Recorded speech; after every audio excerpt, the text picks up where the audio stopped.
எப்போதும் போல உங்களை பார்க்கறதுக்கு ஆசையா யார் வருவா என்னோட? நான்சி வருவா. நான்சி இப்பயும் வந்திருக்கிறா. ஆண்டி கூப்பிட்டுமா?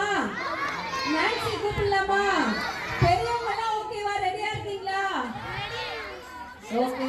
நான்சி நான்சி ஏய் டிட்டு எவாடா அப்பாடா. ஏய் நான் நான்சியை கூப்பிட்டா இங்கேயே ஓடி வந்துட்டியாடா? ஆமா ஆண்டி வந்துட்டே. இவன் யார் தெரியுமா? இவன் நான்சியோட ஃப்ரெண்டு டிட்டு. இவன் இந்த வருஷம் என்ன பண்றான்னா, நாங்க எங்கெல்லாம் போய் கிறிஸ்மஸ் பண்றோமோ ப்ரோக்ராம் பண்றோமோ அதை முன்னாடி தெரிஞ்சுக்கிட்டு நான்சிக்கு முன்னாடி ஓடி வந்து உட்காந்துக்கிறான். இப்போ இங்க எப்படி வந்தான்னு கேட்கலாமா? ஏய் டிட்டு, எல்லாருக்கும் ஒரு ஹலோ சொல்லாம எங்கடா அங்க ஆகாசத்தை பார்த்துட்டு இருக்கிற? ஆண்டி ஆண்டி இவங்க ரொம்ப அழகா இருக்காங்க ஆண்டி. அப்படியா? அதான் நான் பார்த்துக்கிட்டே இருந்தேன். குட்டி பசங்கலாம் முன்னாடி ரொம்ப கியூட்டா இருக்காங்க. அப்படியா? சரி சரி. Hello friends. ஓகே டிட்டு, இங்க எப்படிடா வந்த? அதுவா இங்க இங்க லைட் போட்டாங்க ஆண்டி. லைட்டா என்னடா லைட் எரியுது? எங்க லைட் எரிஞ்சாலும் ஓடிடுவியா? அதெல்லாம் எனக்கு அப்படிதான் தெரியும். உனக்கு முன்னாடியே தெரியும். சரி எப்படியோ ஓடி வந்துட்ட. நல்ல பிள்ளை. சரி நான்சி எங்க போனா? அவ தூங்கிட்டு இருப்பா. தூங்கிட்டாளா? சோம்பேறி. அவன் வந்தா உன்னை பிச்சிருவா. நான்சி உன்னை தூங்கிட்டாளா? தூங்கல இல்லவே இல்ல. உனக்கு போய் சொல்றான் பத்தியா?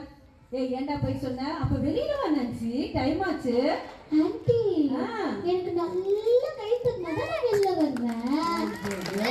எல்லாம் கை தட்டினா பாப்பா ஜோரா பாப்பா. சூப்பர் நான்சி, போடுமா நான்சி? ஐயோ பின்னாடி இருக்கவங்க யாரும் எனக்கு கையே தட்டல. என்ன பார்க்க ஆசை இல்ல அவங்களுக்குலாம். எல்லாம் அமைதியா உட்கார்ந்துட்டு இருக்காங்க. ஒரு 4 பேர் மட்டும் கை தூக்கி அப்படி தட்டுறாங்க. சூப்பர் எல்லாருமே கிளாப் பண்றாங்க. நான்சி ஓடி வா பார்க்கலாம். நான் வரட்டா? ஓடி வா. நான் வரேன். வா நான் நான்சி. வரேன். வா நான் வந்துட்டேன். Hi Nancy. ஹாய். எப்படி இருக்கற? ஐயா இருங்க ஆண்டி, நான் என் ஃப்ரெண்ட்ஸ்க்கு ஹாய் சொல்லவா? சொல்லு. Hi friends.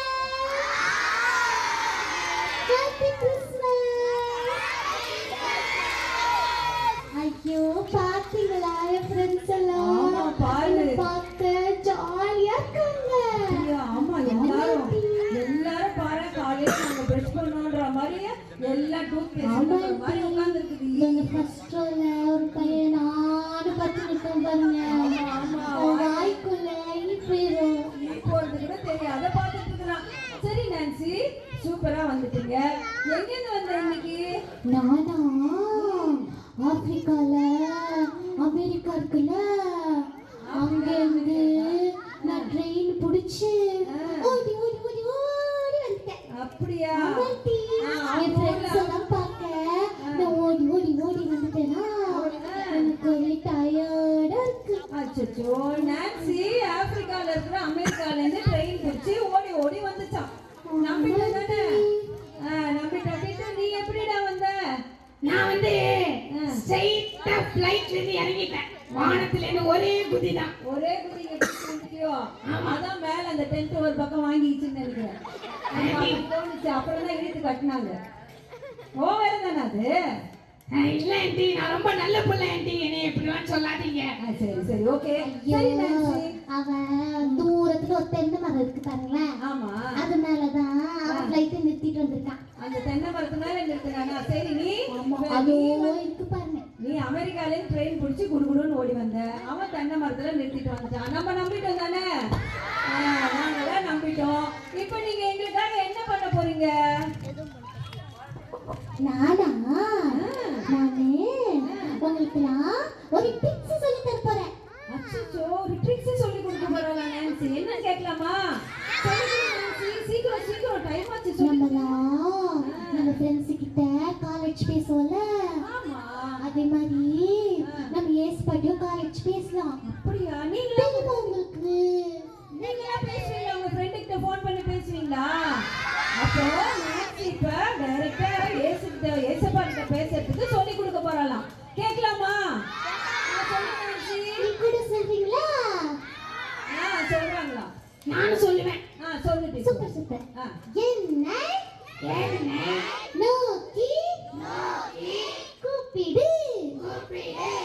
அப்பொழுது அப்பொழுது நீ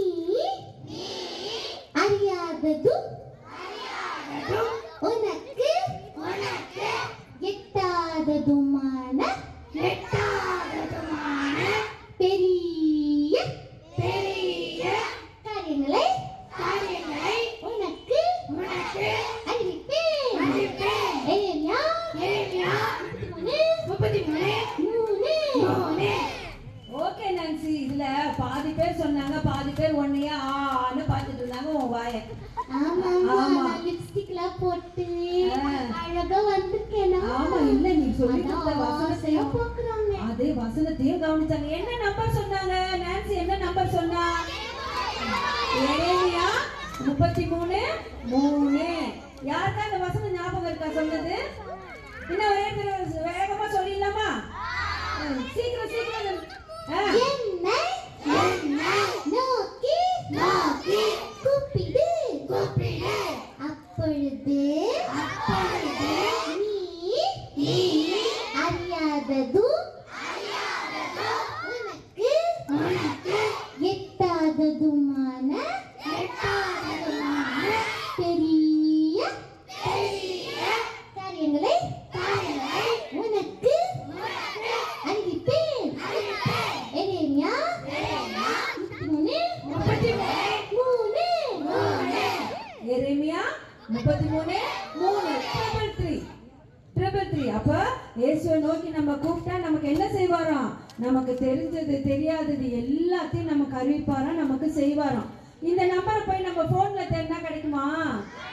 333 கிடைக்குமா? எங்க தேடணும்? பைபிள்ல. வெரி குட், சூப்பரா சொன்னீங்களா நான்சி? சூப்பரா சொல்றாங்க. பைபிள்ல தேடினா கிடைக்கும். அப்ப எல்லாம் தேடுவீங்களா? ப்ரேயர் பண்ணுவீங்களா? இயேசுவை நோக்கி கூப்பிடுவீங்களா? சரி, இப்போ நான்சி டைம் ஆச்சு. அடுத்து நீங்க என்ன பண்ண போறீங்க? நானா வர வழியில அக்கா அண்ணன் ஆன்ட்டி அங்கிள்லாம் கூப்பிட்டு வந்திருக்கேன். ஓ சரி சரி. ஆமா, நாங்கெல்லாம் நாடகம் போட போறோம். அப்படியா? சரி சரி, நம்ம ஸ்டார்ட் பண்ணலாமா? நீங்களும் வாங்க ஆன்ட்டி. நானும் வரணுமா? லிப்ஸ்டிக்லாம் கலைஞ்சிருச்சு, சரி. கொஞ்சம் போட்டு விடுங்க. நான் வந்து போட்டு விடுறேன். எனக்கும் எனக்கும் எனக்கும் வேணும். அடே அடே, நீ என்னடா பண்ண போற? நடிக்கவா போற? இல்லாண்டி பரவாயில்ல, எனக்கு லிப்ஸ்டிக் வேணும். அடுத்த அது மரத்துல போட்டு விடுங்க. சரி, அடுத்த மரத்துல தாவறதுக்கு லிப்ஸ்டிக் வேணும் உனக்கு. ஆமா ஆமா, ஓடியாங்க. நான் ஓடி வரவா? சரி வா. எல்லாரும் சூப்பரா பார்க்கணும், சரியா? பாய். விகாஷா பாஷா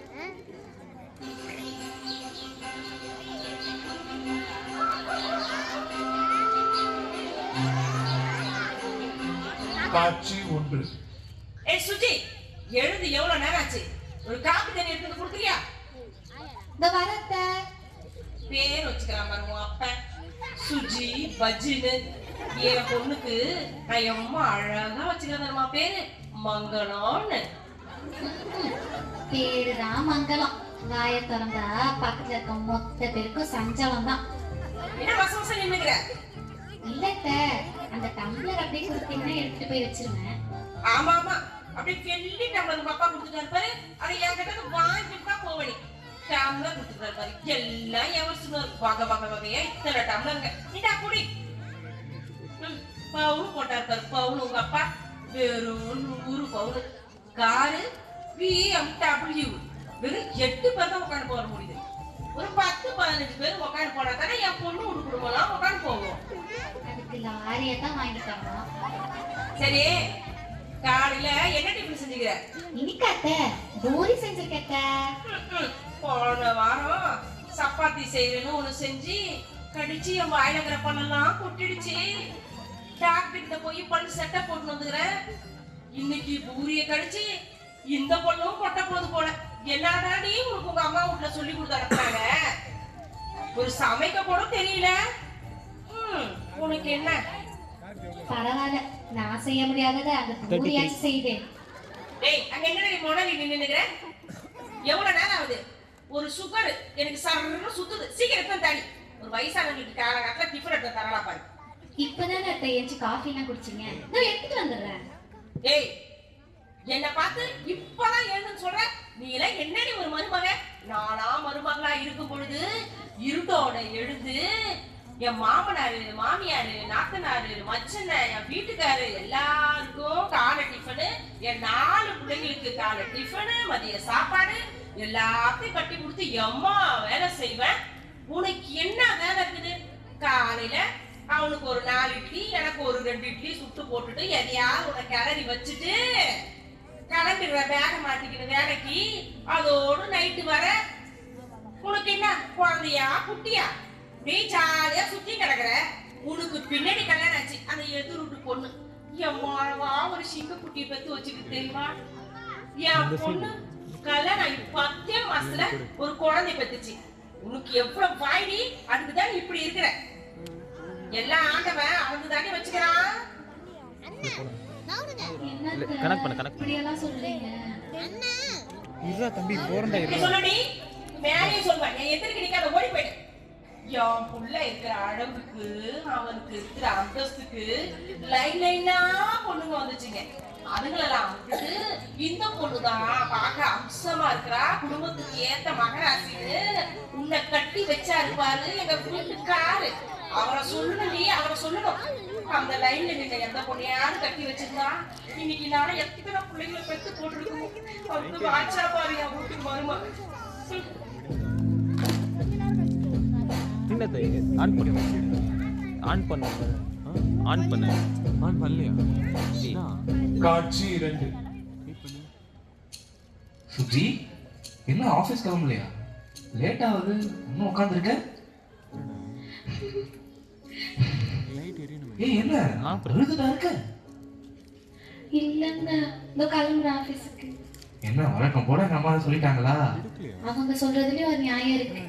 அப்படிதான் சொல்லுவாங்க. அதெல்லாம் போட்டு மனசுல குழப்பிட்டு இருக்கலாமா? இல்லங்க, அவங்க சொல்றதுலயும் ஒரு நியாயம் இருக்கதானே செய்யுது. கல்யாணம் ஆகி இவ்வளவு வருஷம் ஆச்சு. இந்நேரத்துக்கு ஒரு குழந்தை பெற்றிருந்தா இந்த பேச்செல்லாம் வந்திருக்குமா? உங்களுக்கும் மனசுல கஷ்டமா தானங்க இருக்கு. நீங்க வெளில காட்டிக்க மாட்டீங்க. ஆனா உங்களுக்கும் கஷ்டம், அவங்களுக்கும் கஷ்டம். எல்லாம் என்னாலதான். எனக்கு என்ன பண்றதுன்னே தெரியலங்க. நான் தான் கவலைப்பட்டேன்னு சொல்லியிருக்கேன். சும்மா தான் மனசுல போட்டு குழப்பிட்டு இருக்காரு. இல்லங்க, இந்நேரத்துக்கு உங்க அம்மா சொன்ன மாதிரி வேற ஏதாவது பொண்ணை கல்யாணம் பண்ணியிருந்தா ஒரு குழந்தை ஓடி ஆடி விளையாடி இருக்கோம்ல. இப்ப என்ன கட்டிக்கிட்டு தான் இந்த குடும்பத்துக்கு ஒரு வாரிசு இல்லாம போயிடுச்சு. நான் வேணா ஒண்ணு சொல்றேன், கேக்குறீங்களா? இப்ப என்ன சொல்ல போறேன்? இன்னொரு கல்யாணம் பண்ணிக்கோங்க என்ன போறேன்? இதை விட்டா உனக்கு வேற பேச்சே கிடையாதா? உங்ககிட்ட நான் எத்தனை தடவை சொல்றது? நம்ம என்ன சும்மாவா இருக்கோம்? எப்போதும் ட்ரீட்மெண்ட்லாம் பண்றோம், பாக்குறோம். நம்ம கிட்ட இருக்க கடைசி நம்பிக்கை கடவுள் நம்பிக்கை தான். ஏய், ஏற்கனவே நம்ம கிட்ட ஒரு பைபிள்ல ஒரு சம்பவம் பத்தி நம்ம பேசியிருக்கோம்ல, ஆபிரகாம் சாரால் பத்தி. அது ஞாபகம் இருக்கா? ஆமா, ஏதோ சொன்னீங்க. ஆமா, நீ முக்கியமானதெல்லாம் மனசுல வச்சுக்காத. தேவையில்லாத விஷயங்கள்லாம் போட்டு குழப்பிட்டு. சரி, திரும்பி சொல்றேன் கேளு. ஏங்க திரும்பிக்கிட்டீங்க? அதான் திரும்பி சொன்னல, திரும்பி பாரு. ஃபிளாஷ்பேக்.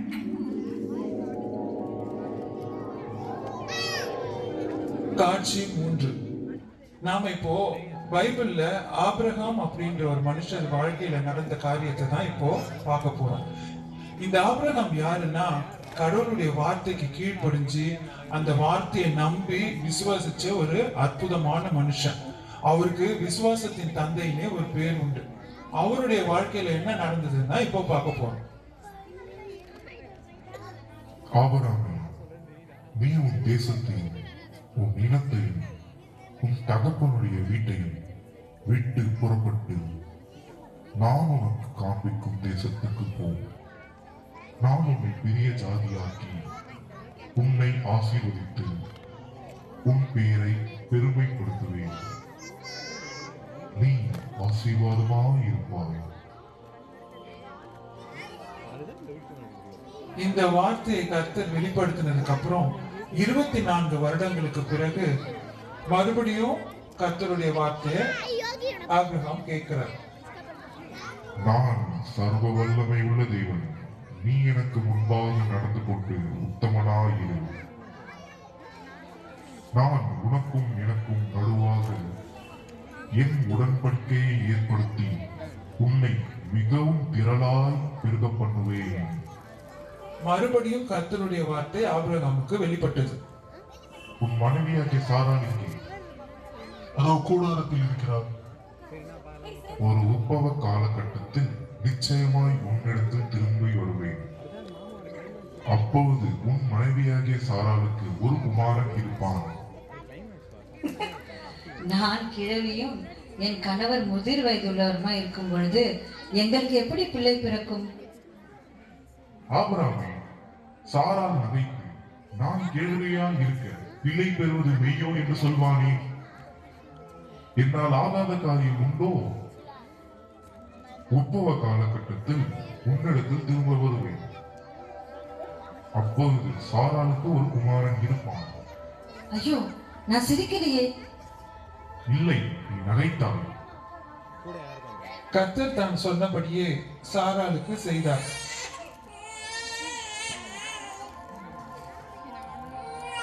ஆபிரகாம் முதிர் வயதாய் இருந்தாலும் சாராள் கர்ப்பவதியாகி தேவன் குறித்திருந்த காலத்திலே அவனுக்கு ஒரு குமாரனை பெற்றால் அவனுக்கு ஈசாக்கு என்று பெயரிட்டார்கள். அந்த ஈசாக்கின் மூலமாய் கர்த்தரின் வாக்குத்தத்தத்தின்படி அவனுடைய சந்ததி கடல் மணல் அத்தனை அளவும் வானத்து நட்சத்திரங்களைப் போலவும் பலுகி பெருகிற்று.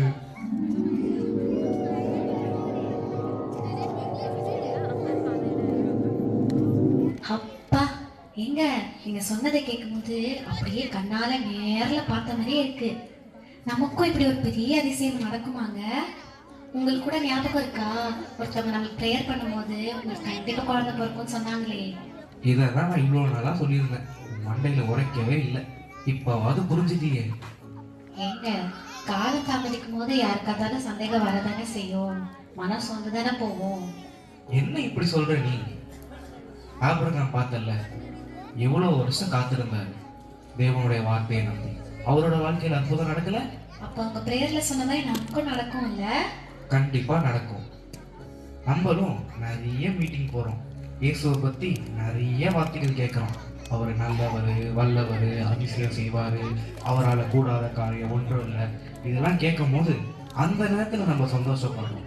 அப்புறம் என்ன, வீட்டுக்கு போறோம், உலகத்து காரியம் வருது, எல்லாமே மறக்கிறோம். இந்த காதலை வாங்கி அந்த காதலை விடுற மாதிரி ஆயிடுது. அது மட்டுமா, நிறைய பேரோட வாழ்க்கையில இயேசு செஞ்ச அற்புதங்களை சாட்சியா கேட்கிறோம், கண்ணாலையும் பார்க்கிறோம். ஆனா அவங்க வாழ்க்கையில செஞ்ச இயேசு நம்ம வாழ்க்கையில செய்வாரான்னு சந்தேகப்படுறோம். உன்ன மாதிரி. அப்படி இல்லைங்க. எப்படி இல்ல? அவர் சொல்லியும் நீ நம்பாம கவலைப்பட்டுதானே இருந்த. இயேசு கிறிஸ்து இந்த உலகத்துக்கு ஒன்றும் சும்மா வரல. இயேசு வாக்குரைத்தவர், வாக்கு மாறாதவர். பைபிள்ல சொன்ன மாதிரியே அவர் மனுஷனா வந்து நம்மளுடைய பாவங்களுக்காக பாடுபட்டு மரித்தார். மறிச்சது மட்டும் இல்லை, 3ஆம் நாள் உயிரோடு இழந்து 40 நாளுக்கு அப்புறம் பரலோகத்துக்கு போனார். திரும்பவும் வருவேன்னு சொன்னாரு. சொன்னவரு திரும்ப வருவாரு. வரும்போது அவரை நம்பி அவரை உண்மையான தேவனாய் ஏத்துக்கிட்டு அவருடைய வார்த்தையை கீழ்ப்படிஞ்சு நடக்கிறவங்கள தன்னோட கூட்டிட்டு போயிடுவாரு. இந்த உலகத்துல ஒவ்வொருக்கும் ஒரு ஒரு பிரச்சனை. உனக்கு குழந்தை இல்லைன்னு பிரச்சனை, மற்றவங்களுக்கு அது இல்லை இது இல்லைன்னு கவலை. நான் சொல்லட்டுமா, இந்த வாழ்க்கை நிரந்தரமே இல்லை. அப்ப எதுங்க நிரந்தரம்? நம்ம இயேசு கிறிஸ்துவோட வாழ போறோம் பாரு, அதுதான் நிரந்தரம். அங்க சந்தோஷமும் சமாதானம் மட்டும்தான் இருக்கும். நம்ம இப்ப இருக்க இந்த சின்ன சின்ன பிரச்சனைகளே பார்த்துட்டு நித்தியமான வாழ்க்கைய போட்டு விட்டுறோம்.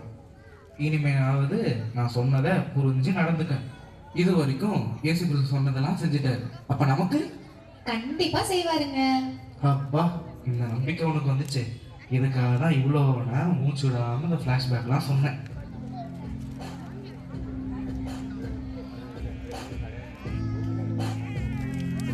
காட்சி 5, 2 வருடங்களுக்கு பிறகு. அம்மா சுஜி, இங்க பாரு இங்க பாரு, குழந்தை என் மேல உச்சா போயிட்டான் பாரு. வேற துணி எடுத்துட்டு வா. இதோ வரங்கத்த. நீங்க நம்பின நம்பிக்கை வீண் போகல. நான் கூட என்னமோ நினைச்சேன். சுஜி, எப்படியோ நான் சந்தோஷப்படுற மாதிரி கடைசியா எப்படியோ எனக்கு ஒரு பேர புள்ளி பெத்து கொடுத்துட்ட. எல்லாம் அந்த ஆண்டவர் கிருபை தான் அத்தை. நம்ம ஜெபித்த மாதிரியே நம்ம ஜெபத்தெல்லாம் கேட்டு நமக்கு ஆசைப்பட்ட மாதிரி ஒரு குழந்தைய கொடுத்துருக்காரு. ஆமா ஆமா, நான் கூட என்ன இது இயேசு இயேசு நம்புறீங்களேன்னு பார்த்தேன். நீங்க எப்படி அவரை நம்புனீங்களோ அந்த நம்பிக்கைக்கு பாத்திரமா நம்மளுக்கு இப்படி ஒரு அற்புதம் செய்திருக்கிறாரே.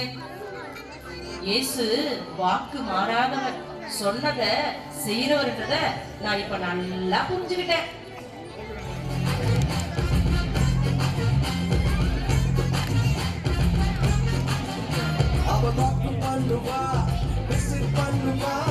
சொன்னபடி செய்து முடிப்பார். அவர் வாக்கு பண்ணுவார், விசிட் பண்ணுவார், சொன்னபடி செய்து முடிப்பார். சொன்னதை செய்வார், செய்வதை சொல்வார், செய்யாத ஒன்றையுமே சொல்லவே மாட்டார். சொன்னதை செய்வார், செய்வதை சொல்வார், செய்யாத ஒன்றையுமே சொல்லவே மாட்டார்.